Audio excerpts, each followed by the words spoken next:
श्री काशी विश्वनाथ महादेव कथा। भारत के उत्तर प्रदेश में स्थित वाराणसी नगरी में विश्वनाथ महादेव का ज्योतिर्लिंग है। भगवान महादेव का ये ज्योतिर्लिंग विश्वविख्यात है। वाराणसी को काशी नाम से भी संबोधित किया जाता है, इस वजह से इस ज्योतिर्लिंग को काशी विश्वनाथ ज्योतिर्लिंग के नाम से भी लोग जानते हैं। वाराणसी नगरी पवित्र गंगा नदी के तट पर आई हुई है। काशी विश्वनाथ ज्योतिर्लिंग का समावेश भगवान शिव के 12 ज्योतिर्लिंगों में किया जाता है। महादेव के इस मंदिर को लोग विश्वेश्वर महादेव के नाम से भी जानते हैं। यहाँ विश्वेश्वर का मतलब ब्रह्मांड का शासक होता है। कहा जाता है कि इस नगरी का प्रलयकाल में भी लोप नहीं होता। उस समय भगवान अपनी निवास भूमि इस पवित्र नगरी को अपने त्रिशूल पर विराजित कर लेते हैं और सृष्टिकाल आने पर पुनः अपने स्थान पर वापस स्थापित कर देते हैं।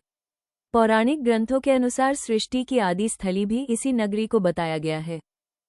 इस परम पवित्र नगरी कुल 3 खंडों में विभाजित है, जहां उत्तर में ओंकार खंड, दक्षिण में केदार खंड और मध्य में विश्वेश्वर खंड स्थापित है। प्रसिद्ध विश्वनाथ ज्योतिर्लिंग इसी खंड में विराजमान है। पुराणों में इस ज्योतिर्लिंग के बारे में यह एक कथा दी गई है। भगवान शंकर विवाह के पश्चात माता पार्वती संग कैलाश पर्वत पर निवास कर रहे थे, किंतु संपूर्ण हिमालय क्षेत्र माता पार्वती के पिता के घर के समान है। इसी कारणवश उन्हें अपने पिता के घर में जीवन व्यतीत करना अच्छा नहीं लगता था। एक दिन माता पार्वती ने भगवान शिव से कहा, हे नाथ, आप मुझे कन्ही और ले चलिए, यह मुझे अच्छा नहीं लगता है।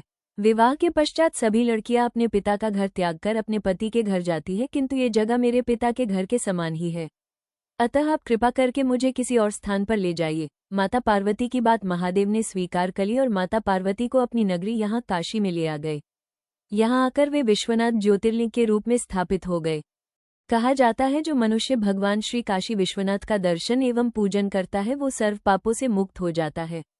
मान्यता ये भी है कि प्रतिदिन जो भी भक्त नियम से भगवान विश्वनाथ के दर्शन करता है उसके योगक्षेम का समस्त भार भगवान शिव अपने ऊपर उठा लेते हैं। ऐसा भक्त उनके परम धाम का अधिकारी बन जाता है।